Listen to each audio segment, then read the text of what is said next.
Today on Locked On Rockies, make no mistake about it, the Rockies will only go as far as their pitching staff.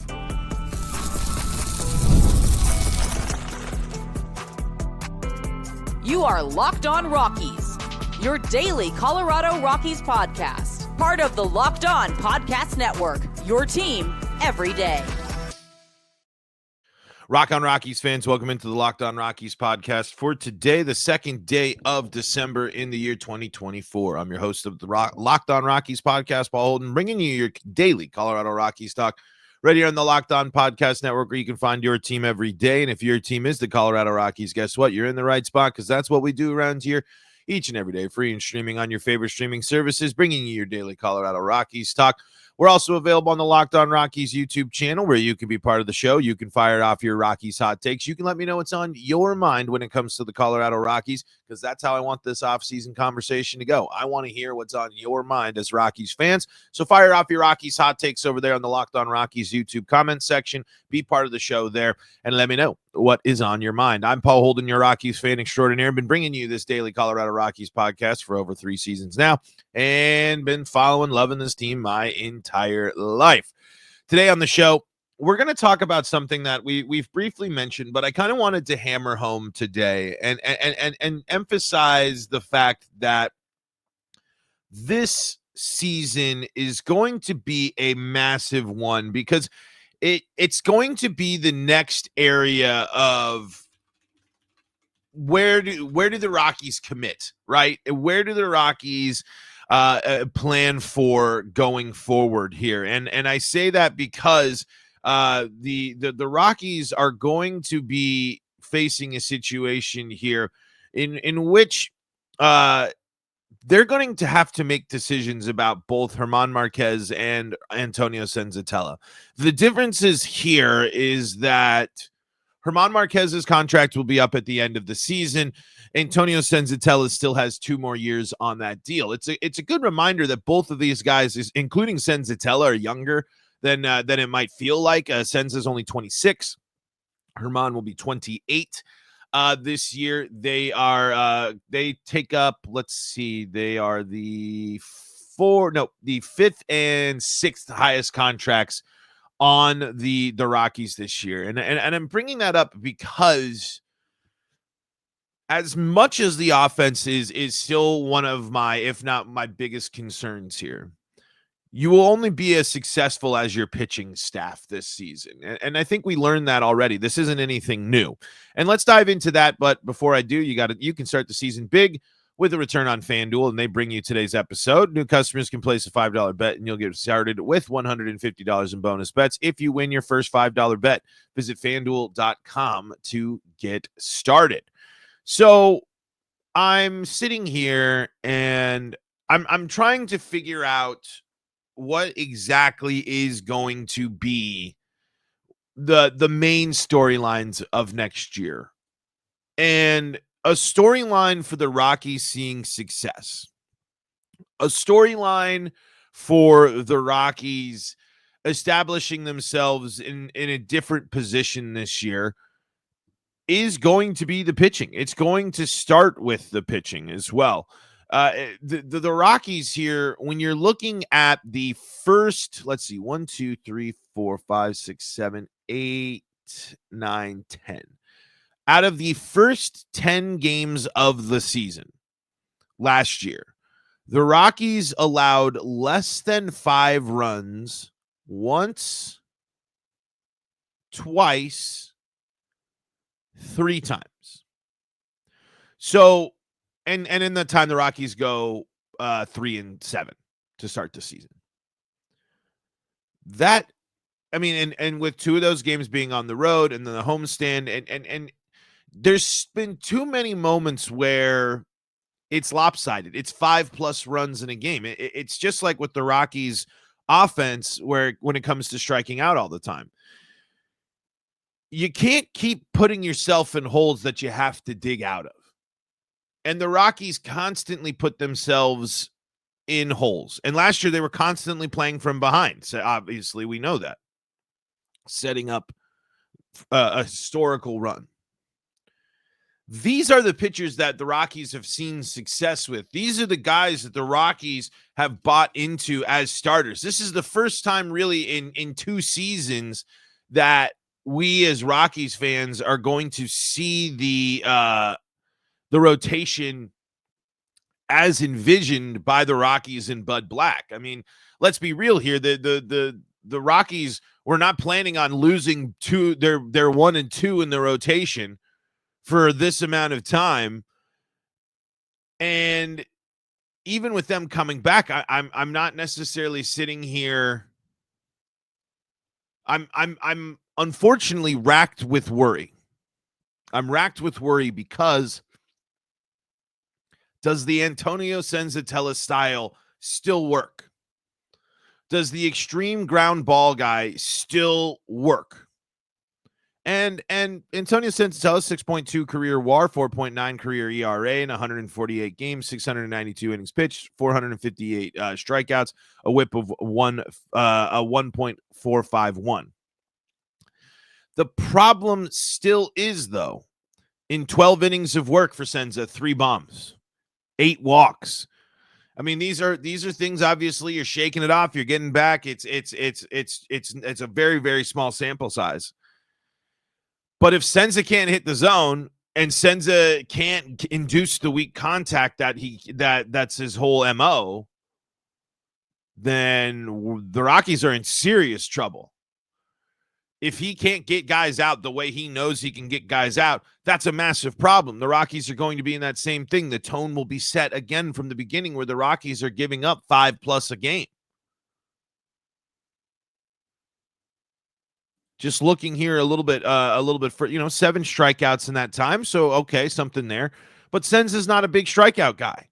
We know that. Senz is not the strikeout. The strikeouts aren't exactly what Senza is hunting. 156 innings in 2021, but unfortunately injury has gotten in the way. 92 innings in 2022. Of course, 2023 basically a lost cause, and then only 12 innings last year as well. So we haven't seen Senza pitch a full season or close to a full season since 2022. That's the amount of it's a lot of, there's a lot different. The 3 true outcome only became more true, and I worry about Senza's home run prevention. I'm just unfortunately seeing.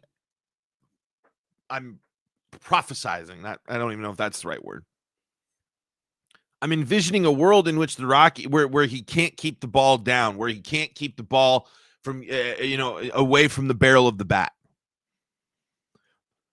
But we have seen success from Senza, and this will be a full year. This will be going into this. He'll have a spring training. He'll have everything possible getting ready. It was great that he got on the mound last year, even get a couple of innings. And that's 12 innings pitched last year that he might not have had.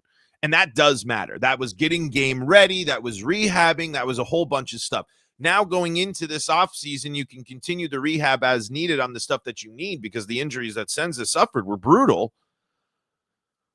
But maybe that will set the stage. But I do think Senzatela is going to have to do some sort of adapting. Senza can't be the same pitcher he was pre-injury, because I just don't think the offenses are the same, and I don't think the approach is going to work as well.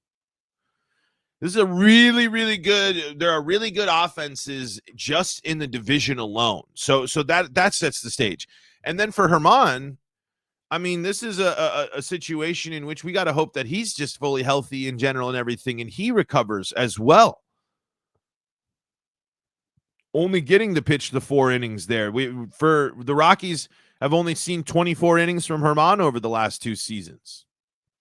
But I think that's important for Rockies fans to know, that over the past 2 seasons, the last 2 100-loss seasons, the Rockies have gotten a combined, what is that, 50? A little under 50 innings, closer to 45 innings from Senzatela and Germán Márquez, 2 guys that the Rockies are very high on. By the way, I totally goofed earlier when I said that Senza was 26. Senza was 26 when he signed the contract. Senza is now 29. Germán Márquez is now 29 as well. I'm sorry, I completely goofed that earlier in the episode there. But that matters, right? That is such a huge point to have for in the Rock again. No matter what you think, no matter what you believe, but the Rockies themselves believe Germán Márquez and Antonio Senzatela are their, ones, twos. Maybe Senza's the 3 and Freeland's the 2. Whatever. They've been without the top third of their rotation for 2 seasons now. Coincidentally, the Rockies have lost 100 games in back-to-back seasons. I'm not just saying if Senza and Márquez were back on the field that it changes, but I'm saying that it probably puts the Rockies in a better spot than their rotation has put them in the last few years. You're going to feel a lot more confident about Senza and Márquez going up if they look healthy, if they look ready to go, they look in shape and good to handle the major league grind. You're going to feel a lot better about that than the rotation the last couple of years. And this is going to be the first offseason, really, when we're sitting here and saying, okay, I think we're pretty confident what the rotation is going to be. We're pretty confident we know that Gomber's going to get the 4th spot and Feltner's going to get the 5th spot. Young guys are probably going to be competing for that 5th spot and as well as that Gomber spot. Who knows what's going to happen there? But 1, 2, and 3, boom. Signed, sealed, delivered. We got it. No question marks about who the young guys are going to be there. The question now will be is, what do those guys look like? Hopefully coming into their first full healthy season in 2 years. Are we going to get the Germán Márquez, the all-star? Or are we going to get the Germán Márquez that gives up 100 earned runs in the year, 185 hits, like we saw in his last full appearance? The one thing that we will definitely, that will be a huge bonus from Germán Márquez, no matter what, comparing to this pitching staff and the pitching staff of the past, Germán Márquez can strike people out. Germán Márquez is a strikeout pitcher, and I'm hoping that he has been able to, whatever through that recovery, he's going to hopefully have to develop and retool things. But Germán Márquez, when he has pitched full seasons for the Rockies, at minimum has struck 150 people out. At minimum has struck 150 people out during his healthy seasons there. Kyle Freeland, if you want to compare their strikeout wise, Kyle Freeland has only pitched over 100, or has only thrown over 150 strikeouts in 1 season in his career. Kyle Freeland has missed out on striking out 100 batters the past 2 seasons. Struck out 131 back in 2022. Austin Gomber, if you want to take a look at his strikeout numbers here throughout his career, his best year in strikeouts was last year, actually 116. That's still not 150 strikeouts there. And, of course, Feltner still trying to on the come up there. And Cal Quantrill, we'll just compare. We'll get Cal Quantrill stats from last year, even though he is a free agent. Cal Quantrill last year, 110. So a massive increase in strikeouts. Literally, that it changes approaches for the other team. I mean, Germán's strikeout ability is something that is a blessing for the Rockies and something that will be a huge factor into the success for this team. And let's dive a little bit more into that. Let's dive into a little bit more of the tools of why these guys are so important to this team, so important to the club. And let's do that coming up next here on today's episode of Locked On Rockies. Before we do that, though, got to tell you about the folks that help make this show possible, and that includes FanDuel. FanDuel is America's #1 sportsbook, and you can get ready to tackle the NFL action with America's #1 sportsbook, FanDuel. Right now, new customers can bet $5 and get $150 in bonus bets if you win. The FanDuel Sportsbook app gives you everything you need to place live bets on the NFL all in one place. So when you get a hunch in the middle of the game, you can check out the latest stats, view live play-by-play, and so much more on the same page where you place your bets. Just visit FanDuel.com to join today. You'll get started with $150 in bonus bets if you win your first $5 bet. That's FanDuel.com. Never waste a hunch and make every moment more with FanDuel, an official sportsbook partner of the NFL. This is the Locked On Rockies podcast for free and streaming on your favorite streaming services, bringing you your daily Colorado Rockies talk right here on the Locked On Podcast Network, where you can find your team every day. If your team is the Colorado Rockies, guess what? You're in the right spot, because that's what we do around here each and every day, free and streaming on your favorite streaming services. And you can check out our guy Sully for your daily baseball talk, around the league talk with Locked On MLB, available there. Reminding you folks, be part of the show, support the show, and hang out with us here on the Locked On Rockies YouTube channel. Best way to support the show is by heading over there and checking that out. All right, so just to kind of, I want to just go a little bit further on why these two pitchers can be so important for the Rockies. There's a reason why these guys are believed in. Again, I don't think Senza is going to win the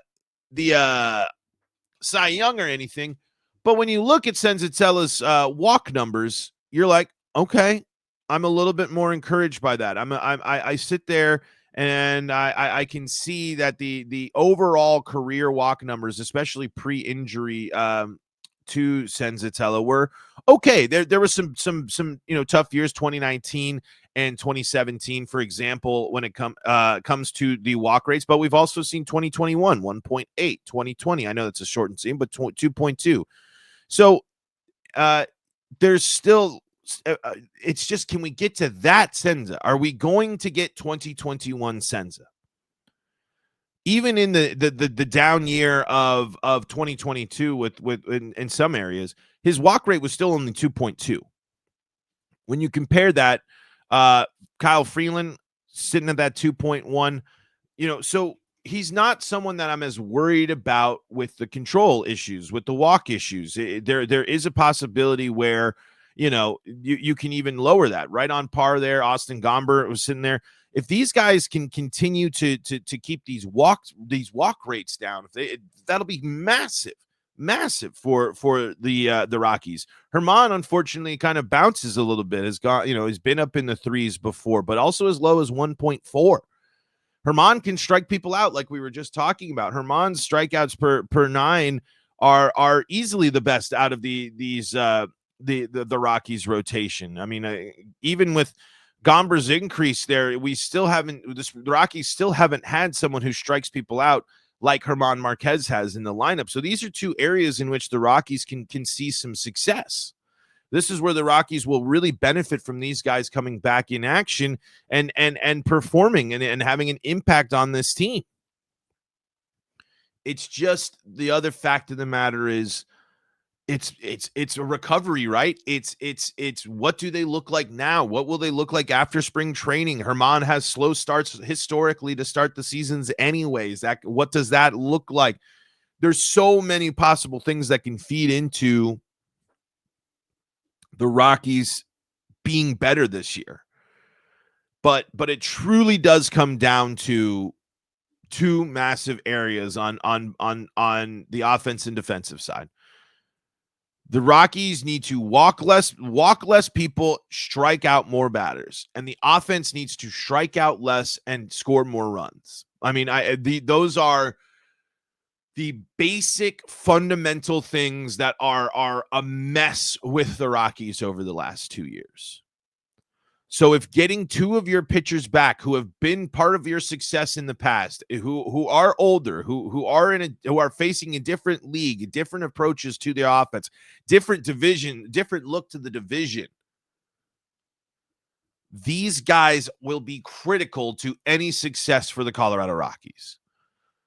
The Rockies will lose 100 games if this pitching staff falters. The Rockies will avoid 100 losses if we get the Márquez and Senza that we know. But the question will open up, does Márquez pitch a full season for the Rockies? His contract is up after in 25. That's going to open up a portal. That's an in-season conversation. I don't see the Rockies making any, they're not going to be entertaining any of that. And I don't think any other teams would be all that interested until they see these guys pitch.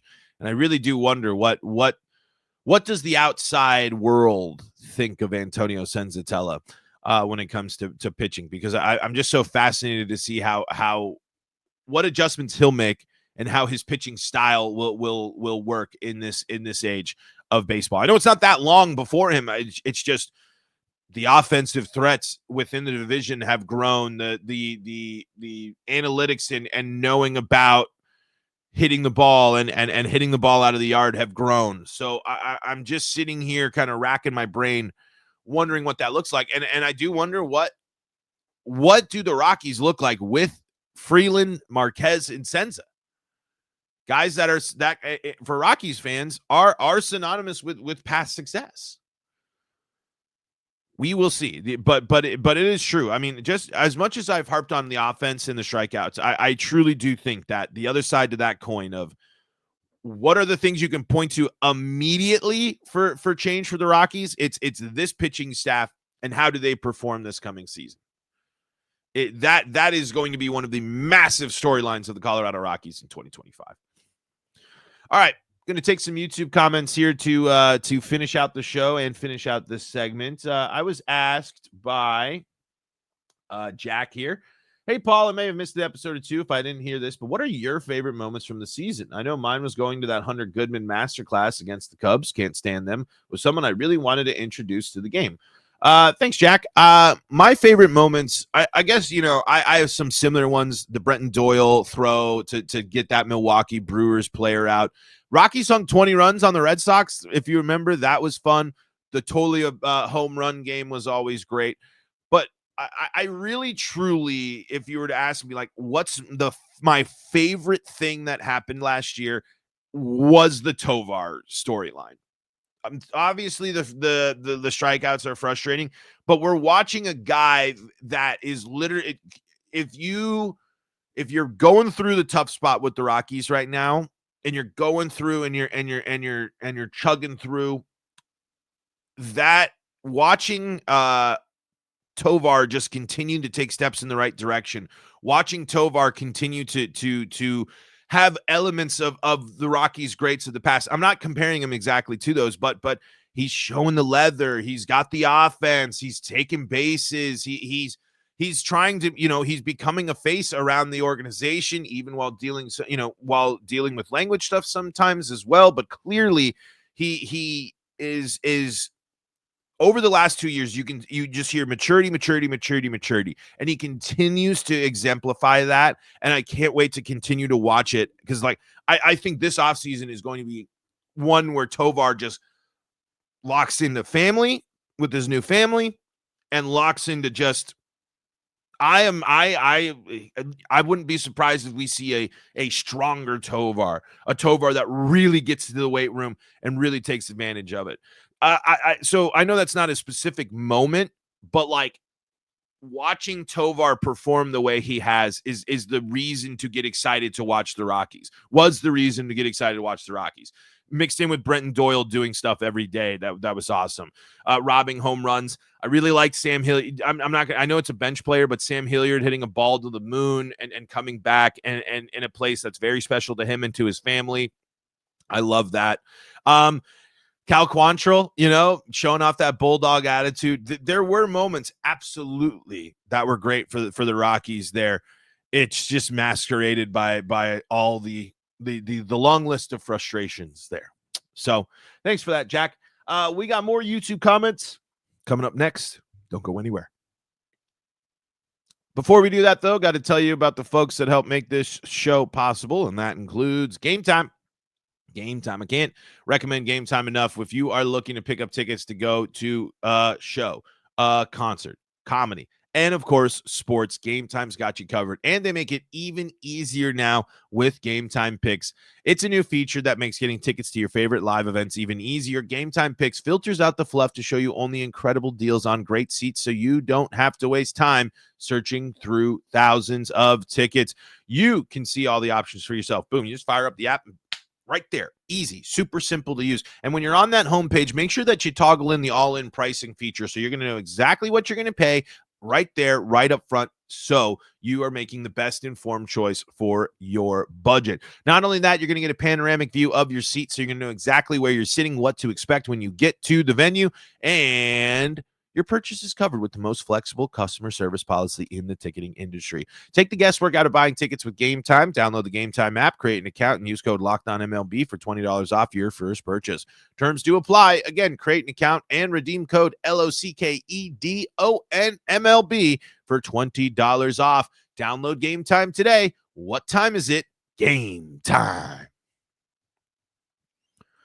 This is the Locked On Rockies podcast, free and streaming on your favorite streaming services. Wrapping up here in segment number 3 of today's episode. Thanks for rocking and rolling. Hey, brief announcement here for the Locked On Rockies podcast as well. This month, we will be transitioning into our off-season portion of the schedule. What that means is that the show will go down to 3 days a week, most likely Tuesday through Thursday. Coming up closer to the middle of the month, maybe the schedule this week might be weird too. I kind of take my holidays a little earlier given my work schedule, and I work towards the end of the year.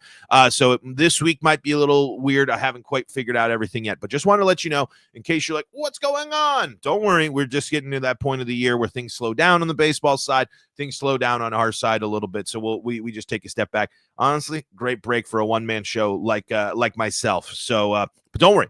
Still be talking Rockies 3 days a week right here on the show. That means more time for you to get your questions and comments in, like we're going to finish up the show with here.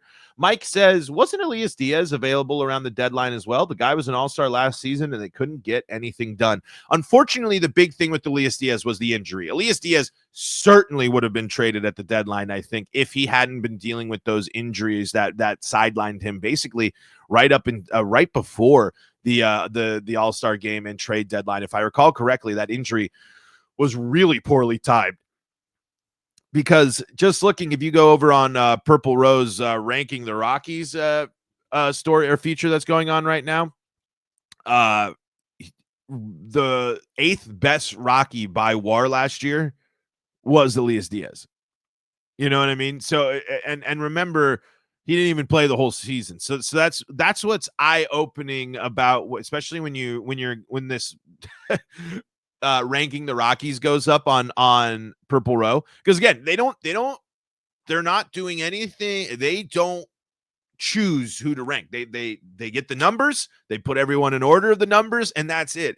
So it's an eye-opener there when Elias Diaz is still one of your 10 best players and he didn't play the full season with you. It's also eye-opening that you couldn't get a deal done at any point for Elias Diaz, especially if you were comfortable with sticking with Stallings as the guy to bridge the gap for Romo and Goodman. So, Mike, yes, as much as we would an Elias Diaz deal would have made sense. Unfortunately, those injuries got in the way and derailed those plans because it was a really untimely injury, and I believe it was hamstring cap, something like total warning sign that will turn people off from catcher. And Diaz did miss some time last year, if you recall here. TK says, I will have to take your word on the players liking Black. My gut feeling is the younger players do not care for him and more veterans are gone now. I hope I'm wrong, but I don't feel Black is the right manager for a young rebuilding team.